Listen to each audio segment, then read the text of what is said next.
Matapos ang ilang araw na pahinga, Barangay Censo naman aming dinayo. Dahil matagal na rin namang nag-aaya ang mga kulaog na taga rito. Kaya naman hiling nila amin ang pinagbigyan. Dahil daw ang Team Kulaog matagal na nilang gustong makalaban. Pagdating namin sa barangay nila, laban agad na kinasa. Pero dahil isang ring lang ang gumagana ang kanilang naging laban, 3x3 lang muna. Unang bumutas, Jason Tatum ng Namulandayan. Rio ang pangalan, ang height niya ay ewan. Matapos ang kalaban, mag-commit ng turnover, ang bola sa kanila bumalik. Kaya agad-agad itong si Jerwin nagpakita ng pasang malupit.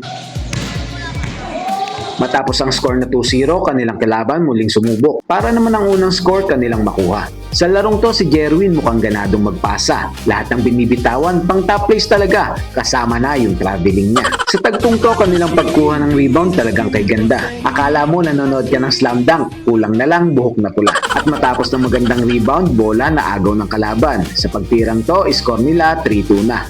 Sa play na to, si Rio mukhang nahilo. Matapos siyang bula-bulahin at paikot-ikutin, iiwan at titirahan lang pala.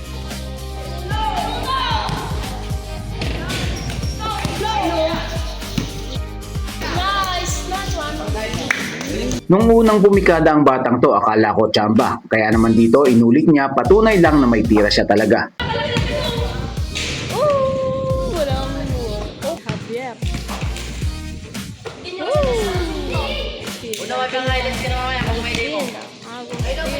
Hindi lang tira ang meron sa batang to, dahil sa puntong ito, depensa naman ang kanyang pinakita. Kaya lang sa play na to, si Kian hindi sumuko. Nang bumalik sa kanya ang bola, kumuha ng fake, sabay pull up, wala nang nagawa ang malaki sa harap niya.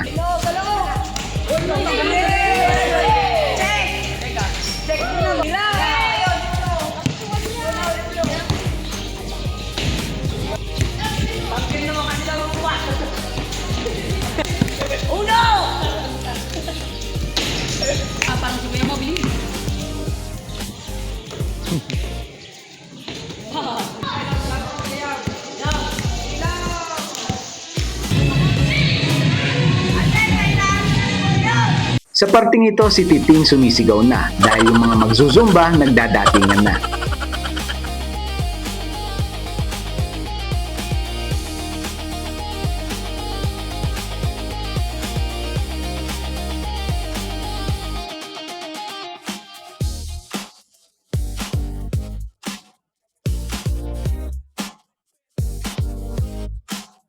Mukhang si Rio hindi makakauwi nang hindi nakakabawi, kaya nang maagaw ang bola, dire-diretso na ayaw ng mamasa. Nang ang score ay mag-all sa 20, ang bola naagaw ng mga Kulaog. Gusto na nilang tapusin ang laban dahil ang mga kuya nila ay susunod pa. Sa tirang to ni Jorel, kanilang laro natapos na. Panalo ang mga Kulaog sa score na 21-20.